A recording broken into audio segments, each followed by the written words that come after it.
എപ്പിസോഡിന്റെ opening സീനില് ഇപ്പൊ സഗയെ കാണിക്കുന്നു. അവനാവട്ടെ പകമൂത്ത് കലി കയറി നിൽക്കുകയാണ്. എന്റെ ജീവൻ കൊടുത്തിട്ടാണെങ്കിലും ആ ഒരു ദുഷ്ടനെ, ആ ഒരു പ്രീസ്റ്റിനെ തീർച്ചയായിട്ടും ഞാൻ കൊന്നു കളഞ്ഞിരിക്കും. ഇതാണ് ഇനി എൻ്റെ മുൻപിലുള്ള ഏക ലക്ഷ്യം എന്ന് പറയുമ്പോൾ കുട്ടപ്പനാവട്ടെ അവൻ ടെൻഷനായിട്ട് ഇപ്പൊ ആലോചിക്കാൻ തുടങ്ങും. കാരണം പക കയറി അവൻ അലഞ്ഞു നടന്ന നശിച്ചു പോകുന്നത് അവന്റെ ജീവിതമാണ്. അവൻ ഈ നാടിന്റെ തന്നെ ഫ്യൂഡൽ. സോ അവൻ ഒരിക്കലും ഇങ്ങനെ നശിച്ചു പോകാൻ പാടില്ല. അപ്പൊ കുട്ടപ്പൻ ഇപ്പൊ സാസുകയെ കുറിച്ച് ആലോചിക്കും. അവൻ ആദ്യം ഹിറ്റാച്ചിയോടുള്ള പ്രതികാരം കൊണ്ട് അലഞ്ഞു നടന്നു. പിന്നീട് അവൻ പതിയെ പതിയെ ആ വില്ലന്മാരുടെ കൂടെ തന്നെ ഇപ്പൊ പോയി ചേർന്നു. അതിന് കുട്ടപ്പൻ ഇതൊരിക്കലും ഞാൻ അനുവദിക്കില്ല. എന്നെ ഒരു ബ്രദറായിട്ട് കണ്ട് ഞാൻ പറയുന്നത് നീ അനുസരിക്കണം. സാഗി കുട്ടപ്പന്റെ കൈ തട്ടിമാറ്റി, നീ ഒരിക്കലും എൻ്റെ ബ്രദറല്ല. എൻ്റെ അച്ഛനും എൻ്റെ സഹോദരിയും എനിക്ക് നഷ്ടപ്പെട്ടു. അതിനിടയാക്കിയവരെ ഞാൻ വെറുതെ വിടില്ല എന്ന് പറഞ്ഞ് അവൻ അടുത്തൊരു ഡോർ തുറന്ന് ഇപ്പൊ പുറത്തേക്ക് പോകും. കുട്ടപ്പൻ പേടിച്ച് ഓടി വന്ന് ആ കതകെ പിടിച്ച് തള്ളാനായിട്ട് ആരംഭിക്കും. പക്ഷെ അത് തുറക്കാൻ കഴിയില്ല. മാത്രമല്ല സഖ്യാവട്ടെ ആ ഒരു ബിൽഡിങ്ങിൽ തന്നെ ഒരു ചവിട്ട് കൊടുക്കുമ്പോൾ അതിപ്പോ പതിയെ പതിയെ ഇടിഞ്ഞു വീഴാനായിട്ട് ആരംഭിക്കും. വലിയ ശബ്ദം കേട്ട് ഇപ്പൊ കണ്ണാടിപ്പയ്യനാവട്ടെ അവൻ കണ്ണു തുറന്നു നോക്കും. കട്ട് ചെയ്ത ആ ഒരു തടിയൻ അവന്റെ സാൻഡ് ഉപയോഗിച്ചുകൊണ്ട് ഇപ്പൊ കാക്കാഷിയെ അങ്ങനെ തന്നെ ലോക്ക് ചെയ്ത് പിടിച്ചിരിക്കുകയാണ്. അവനും ഇപ്പൊ ഒരുപാട് സന്തോഷമാണ്. കാരണം ലീഫ് വില്ലേജിൽ പെട്ട ഒരു ബ്രഹ്മാണ്ഡ നിഞ്ച മാസ്റ്ററെ തന്നെ അവനിപ്പോ അവന്റെ പവർ ഉപയോഗിച്ചുകൊണ്ട് ലോക്ക് ചെയ്ത് പിടിച്ചിരിക്കുകയാണ്. പക്ഷെ നമ്മുടെ കാക്കാഷി അവൻ നിസ്സാരക്കാരനല്ല. അവൻ ലൈറ്റ്നിങ് ബ്ലേഡ് ഉപയോഗിച്ചുകൊണ്ട് ആ മൺകൂന അങ്ങനെ ഇട്ടിച്ച് തെറിപ്പിച്ച് ഇപ്പൊ ചാടി പുറത്തേക്ക് വന്ന് ആ ഒരു വില്ലനെ അട്ടിച്ചങ്ങോട്ട് തെറിപ്പിക്കും. അവന്റെ ശരീരം കണ്ട് കാണുമ്പോഴായിരിക്കും വില്ലന് മനസ്സിലാവുക ഇവനാണ് ലീഫ് വില്ലേജിലെ കാക്കാഷി മാസ്റ്റർ എന്ന്. അപ്പൊ കാക്കാഷിക്ക് മനസ്സിലാവും ഇവൻ ആക്ച്വലി ഈ ഒരു ലാൻഡ് ഓഫ് ബേർഡിലെ ആളല്ല. കാരണം ലാൻഡ് ഓഫ് ബേർഡില് നിഞ്ചകളേ ഇല്ല. അതിനർത്ഥം ഇവനൊരു നാടോടിയാണ്. അപ്പോഴാണ് കാക്കാഷിക്ക് ക്ലിയർ ആവുക ഇവൻ ഓരോ ഗ്രാമത്തിലൂടെ അലഞ്ഞു നടന്ന് ആ ഗ്രാമത്തിലുള്ളവരുടെ ജിപ്സ് ഓരോന്നായിട്ട് അവൻ കോപ്പി അടിക്കും. എന്നിട്ട് പണം വാങ്ങി അടുത്തുള്ള ഗ്രാമങ്ങൾക്ക് വേണ്ടി അവൻ വർക്ക് ചെയ്യും. അത് കേട്ട് കലി കയറിയ കാക്കാഷി ആവട്ടെ ഒരു സിമെന്റ് കട്ടയെടുത്ത് അവന്റെ തലയ്ക്ക് ആഞ്ഞങ്ങോട്ട് അടിക്കും. ആ സമയത്ത് സഖി നിൽക്കുന്ന ആ ഒരു ബിൽഡിങ് അത് കത്തി എരിയുന്നതായിട്ട് ഇപ്പൊ കാക്കാഷി കാണും. അപ്പൊ പ്രീസ്റ്റിന്റെ ഒരുപാട് അസിസ്റ്റൻസ് അവിടേക്ക് വന്ന് ആ ഒരു സഖിയുടെ ബോഡി അതെവിടെയെങ്കിലും ഉണ്ടോന്ന് വേഗം അന്വേഷിച്ച് കണ്ടുപിടിക്ക്. നമുക്ക് എത്രയും പെട്ടെന്ന് അവന്റെ ബോഡി അടക്കം ചെയ്യണം. പക്ഷെ കുട്ടപ്പനും ടീമും അത്ഭുതകരമായി രക്ഷപ്പെട്ട് ആ ഒരു തുരങ്കത്തിലൂടെ ഇപ്പൊ അമ്പലത്തിന് മുൻപിലേക്ക് തന്നെ ഓടിയെത്തും. അവരവിടേക്ക് തന്നെ എത്തുമെന്ന് കാക്കാഷിക്ക് കറക്റ്റായിട്ട് അറിയാവുന്നതുകൊണ്ട് കാക്കാഷി ആവട്ടെ ഇപ്പൊ അവിടേക്ക് വരും. കുട്ടപ്പനാവട്ടെ ഇപ്പൊ സഖിയോട് കലിപ്പടിച്ച് ആ തെണ്ടി ഞങ്ങളെല്ലാവരെയും ഇതിൻ്റെ ഉള്ളിലിട്ട് അവൻ എവിടേക്കോ കടന്നു കളഞ്ഞു. അപ്പൊ നമ്മുടെ കോമ അവരോട് പറയും സഖി ശരിക്കും വളരെ പാവമാണ്. അവന്റെ പ്രതികാര ബുദ്ധിയാണ് ഇതൊക്കെ തന്നെ അവനെ കൊണ്ട് ചെയ്യിപ്പിക്കുന്നത്. അവന്റെ അച്ഛനും സഹോദരിയും നഷ്ടപ്പെട്ടതിന് ശേഷമാണ് അവൻ ഇങ്ങനെ ഒരു മൃഗമായിട്ട് തീർന്നത്. യഥാർത്ഥത്തിൽ അവനൊരു പഞ്ചപാവമാണ്. സത്യമായിട്ടും അവനൊരു പാവമാണ്. എന്റെ സംശയം ശരിയാണെങ്കിൽ അവന്റെ അച്ഛൻ അരാഷി തന്നെയാണ് ഇപ്പൊ അവന്റെ ശരീരത്തിലുള്ളത്. അപ്പൊ സത്യത്തില് അവനൊരു പ്രേതമായിരുന്നോ? ഞാനൊരു പ്രേതത്തിന്റെ കൂടെ ആയിരുന്നോ ഫൈറ്റ് ചെയ്തത്? അപ്പൊ നെജി പറയും ഞങ്ങളും ഉണ്ടായിരുന്നു നിന്റെ കൂടെ, ഞങ്ങൾ കുരുടന്മാരല്ലായിരുന്നു. സോ നിനക്ക് തനിച്ചായിട്ട് ഒന്നും സംഭവിക്കില്ല എന്ന് പറയുമ്പോ ഇവിടെ സഖിയാവട്ടെ ഒരു പ്രത്യേക സ്ഥലത്തേക്ക് നടന്നു വരുമ്പോ അവിടെ ആ ഒരു ശപിക്കപ്പെട്ട ആത്മാവിന്റെ കോസ്റ്റ്യൂമും എന്തൊക്കെയോ ചില ആയുധങ്ങളും അവൻ കണ്ടെത്തും. അപ്പൊ സഖി ഇപ്പൊ പഴയൊരു ഇമാജിനേഷനിലേക്ക് പോവും. അവന്റെ പെങ്ങള് സഖിയും അവളുടെ അച്ഛനും മരിച്ചു എന്ന് കരുതി ഒരുപാട് വിഷമത്തില് ഒരു കത്തി എടുത്ത് കുത്തി മരിക്കാനായിട്ട് തുടങ്ങും. ആ സമയത്ത് ആരോ ഇപ്പോ അവളുടെ അടുത്തേക്ക് വരും. അത് മറ്റാരുമല്ല, മരിച്ചുപോയ അവളുടെ സഹോദരൻ സഖിയുടെ ആത്മാവ്. അവൻ അവളുടെ കയ്യില് അവന്റെ അച്ഛൻ അരാഷിയുടെ ആ ഒരു വാച്ച് കൊടുത്ത് അവിടുന്ന് കടന്നു പോകും. അവൾക്ക് ദേഷ്യവും പകയും കയറി തീർച്ചയായിട്ടും എന്റെ അച്ഛനും സഹോദരനും മരിക്കാൻ ഇടയായവരെ ഞാൻ ഒരിക്കലും വെറുതെ വിടില്ല എന്ന് പറഞ്ഞ് അവള് തൊപ്പിയെടുത്ത് വെച്ച് ഇപ്പൊ സഖിയെ പോലെ വേഷം മാറി വരും. അപ്പൊ യഥാർത്ഥത്തില് ഇത്രയും നാളും അവിടെ കറങ്ങി നടന്നത് സഖിയല്ല, മറിച്ച് അവന്റെ സിസ്റ്റർ ടോക്കിയാണ്. ഉടനെ അവള് ആ ഒരു ഭൂതത്തിന്റെ ഗെറ്റപ്പില് പ്രീസ്റ്റിനെ കൊല്ലാനായിട്ട് അവന്റെ വീട്ടിലേക്ക് വരും. ആ ഒരു പ്രീസ്റ്റിന്റെ വീട്ടിലാവട്ടെ ഇപ്പൊ ഒരുപാട് പേര് സെക്യൂരിറ്റി ആയിട്ട് കവർ ചെയ്ത് നിൽക്കുകയാണ്. അപ്പൊ ദൂരത്തായിട്ട് നമ്മുടെ കണ്ണാടിപ്പയ്യനാവട്ടെ സഖിയും കാത്ത് ഒരു കാട്ടില് ഒളിച്ചിരിക്കുകയാണ്. സഖി ദൂരത്ത് നിന്ന് പറന്നു വരുന്നത് കാണുമ്പോഴേ പ്രീസ്റ്റിന് മനസ്സിലാവും ഇത് പ്രേതവും ഭൂതമൊന്നും അല്ല, സാക്ഷാൽ സഖി തന്നെയാണെന്ന്. ഇത് തന്നെ പറ്റിയ അവസരം.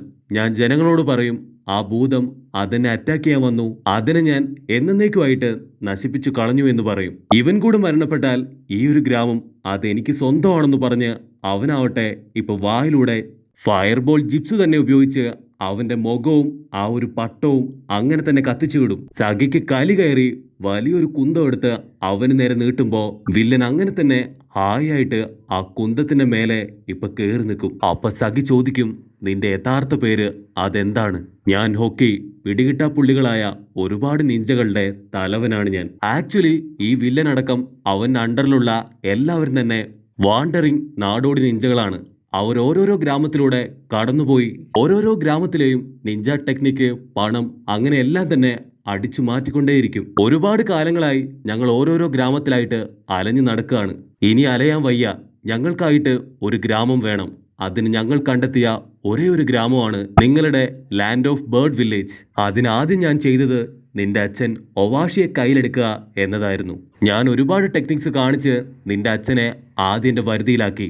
പിന്നീട് ആളുടെ വിശ്വാസം പിടിച്ചുപറ്റി ഞാൻ ഈ ഗ്രാമത്തിന്റെ സേനാ നായകനായി. പക്ഷെ അതേസമയം കോമയ്ക്ക് എന്റെ മേലെ ഒരുപാട് സംശയം ഉണ്ടായിരുന്നു. അതുകൊണ്ട് തന്നെ അവന്റെ കാര്യത്തിൽ ഒരു തീരുമാനമാക്കാനായി ഞാൻ ഒവാഷിയെ കൊന്ന് ആ കുറ്റം അവന്റെ തലയിൽ ചുമത്തി.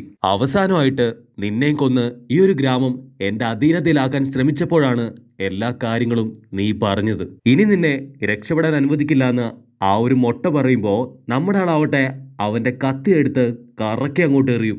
വില്ലൻ ആ കത്തി സിമ്പിളായിട്ട് തട്ടിവിടുമ്പോ അത് കറങ്ങി തിരിഞ്ഞ് സഗയുടെ തലയിൽ വന്ന് തറയ്ക്കും. അവളുടെ തലയിൽ വെച്ച ആ ഒരു മാസ്ക് താഴേക്ക് വീണ് അവളുടെ മുടി അഴിഞ്ഞ് വീഴുമ്പോഴായിരിക്കും ഇത് സഗയല്ല, അവന്റെ സിസ്റ്റർ ആണെന്ന് ഇപ്പൊ വില്ലൻ തിരിച്ചറിയ. അത് കണ്ട കണ്ണാടി പയ്യൻ ഞെട്ടും. അവൾ വീണ്ടും അടുത്ത കത്തി വലിച്ചൂരി അടുത്തു വന്നാ തീർച്ചയായിട്ടും നിന്നെ ഞാൻ വെട്ടിത്തെറിപ്പിക്കും. മര്യാദയ്ക്ക് കീഴടങ്ങുന്നതാണ് നിനക്ക് നല്ലതെന്ന് പറഞ്ഞ് അവൾ വീണ്ടും ചാടി അവന്റെ നേർക്ക് വരുമ്പോ വില്ലൻ അങ്ങനെ തന്നെ ഷാഡോ ജിപ്സ് ഉപയോഗിച്ചുകൊണ്ട് അവളെ ലോക്ക് ചെയ്ത് പിടിക്കും. അവൾ അവനെ പിടിച്ചു വലിച്ച്, നീ പ്രേതമായിട്ട് എന്നെ കൊല്ലാൻ ശ്രമിക്കും അല്ലേടി, നിന്നെ കഴുത്തറുത്ത് ഇപ്പൊ തന്നെ ഞാൻ കൊല്ലുന്നു പറയുമ്പോ കണ്ണാടിപ്പയ്യനാവട്ടെ ഇപ്പൊ അവിടേക്ക് ചാടി വീഴും. അവളെ തൊട്ടാ നീ വിവരം അറിയുമെന്ന് കണ്ണാടിപ്പയ്യൻ പറയുമ്പോ വില്ലനാവട്ടെ അവന് നേരെ തിരിയും. നീ ഇതുവരെ ചത്തില്ലല്ലേ, ആദ്യം നിന്റെ കഥ കഴിക്കാമെന്ന് പറഞ്ഞ് അവനൊരു ബ്ലേഡ് എടുത്ത് ഇപ്പോ കണ്ണാടിപ്പയ്യന് നേരെ വലിച്ചെറിയും. അപ്പൊ ഒരു കത്തി പറന്നു വന്ന് ആ ഒരു ബ്ലേഡ് അങ്ങനെ തന്നെ തട്ടി അങ്ങോട്ട് തെറിപ്പിക്കും. ടോക്കി, ഇനി നീ ഒന്നുകൊണ്ടും പേടിക്കണ്ട, നിന്റെ കൂടെ ഞങ്ങളുണ്ട്. നീ അവിടുന്ന് എത്രയും പെട്ടെന്ന് ഓടി മാറുമെന്ന് പറയുമ്പോ അവളാവട്ടെ അനങ്ങാൻ പറ്റാതെ നിൽക്കുകയാണ്. അതാരാണെന്ന് മനസ്സിലാവാതെ ഇപ്പൊ കണ്ണാടി പയ്യൻ തിരിഞ്ഞും മറിഞ്ഞും നോക്കുമ്പോഴായിരിക്കും സാക്ഷാൽ നമ്മുടെ കുട്ടപ്പൻ.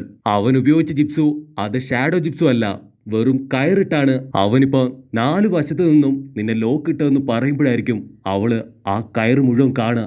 അതിന് വില്ലൻ ടെൻഷനായിട്ട്, നിർത്തിനടാ നീ, ധൈര്യം ഉണ്ടെങ്കിൽ എന്റെ മുൻപിലേക്ക് വാ, നിനക്ക് ചൊണയുണ്ടെങ്കിൽ എന്റെ മുൻപിൽ വന്ന് ഫൈറ്റ് ചെയ്യാൻ പറയുമ്പോ കുട്ടപ്പനാവട്ടെ ആ ഒരു പ്രേതത്തിന്റെ രൂപത്തില് ഇപ്പൊ ഒരുപാട് ക്ലൗൺസിനെ ക്രിയേറ്റ് ചെയ്ത് അവന്റെ മുൻപിലേക്ക് വരും. അത് ക്ലൗൺസ് ആണെന്ന് മനസ്സിലാക്കിയ നമ്മുടെ വില്ലനാവട്ടെ അവൻ ഫയർ ജിപ്സ് ഉപയോഗിച്ചുകൊണ്ട് എല്ലാ ക്ലൗൺസ് കുട്ടപ്പന്മാരെയും ഇപ്പൊ കത്തിക്കാനായിട്ട് ആരംഭിക്കും.